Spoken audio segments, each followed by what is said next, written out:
What does screen sharing mean on Snapchat? Hello and welcome back to Official Help Desk. In today's video, I'm going to explain what actually does screen sharing on Snapchat means.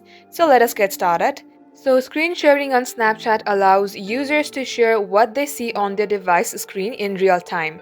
You can do that with your friends during a chat or video call. For instance, you can show online shopping items to get a friend's opinion in real time. It is really an interacting activity. For instance, you can plan a trip together by browsing travel sites, and also it will enhance your communication. It will show you visual context and you can make a clear conversation out of it. You can also demonstrate a new mobile game to a friend.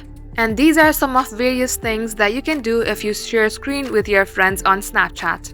It's a new update from Snapchat, and if you would like to use this feature as well, then make sure that you have updated your application. So that is all for today's tutorial. If you would like to see more videos on this topic, then do comment down below and we will get back to you soon with more tutorials like this. In the meantime, what you can do is like this video and subscribe to our channel. Also, don't forget to hit the notification bell to never miss an update from us. Lastly, thank you very much for watching the video till the very end.